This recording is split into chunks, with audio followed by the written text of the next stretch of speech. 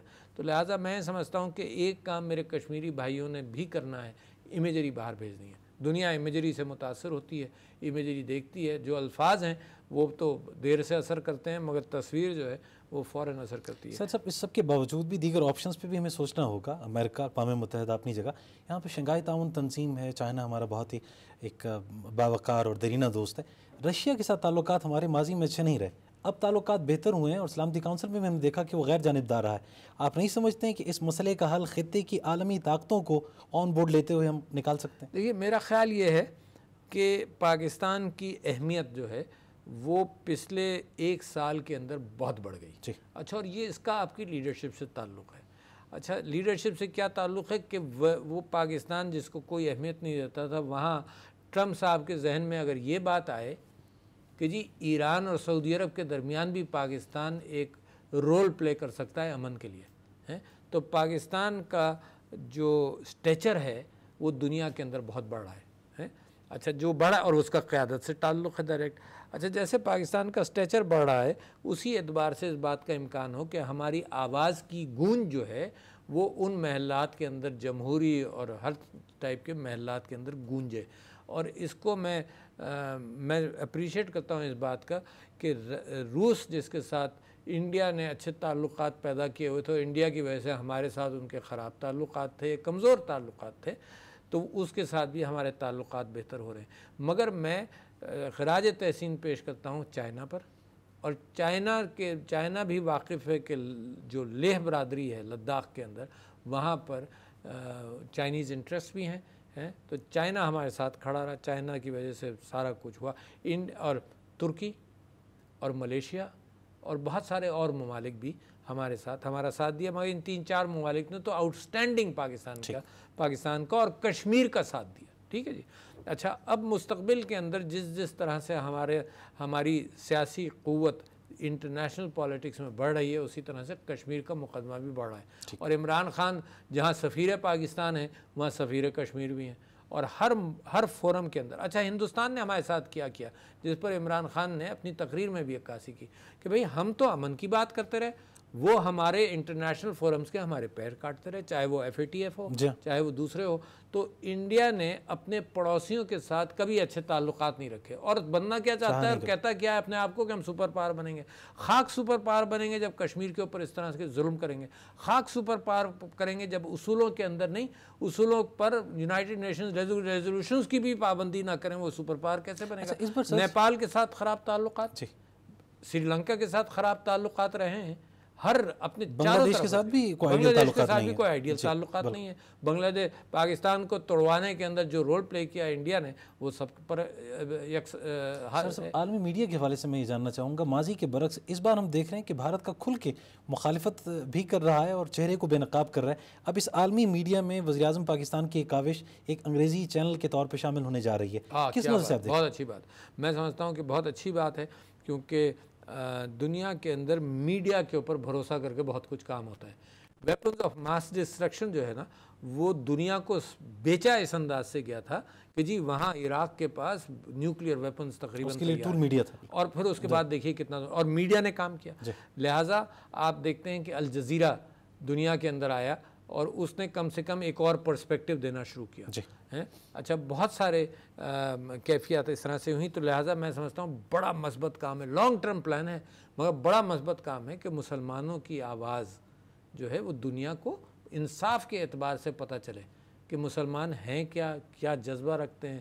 اور میں جس کو انگریزی میں کہتے ہیں hats off to the prime minister, کہ وہاں پر جہاں ضرورت نہیں تھی وہاں پر بھی اس نے اسلامی ریاست کے اعتبار سے بڑی کانفیڈنس کے ساتھ اپنے انٹرویوز کے اندر بھی بات کی اور ہر جگہ کہ جی ہم اسلامی ریاست کے پیروکار ہیں، اسلامی ریاست چاہتے ہیں جو انصاف پر مبنی ہوگی۔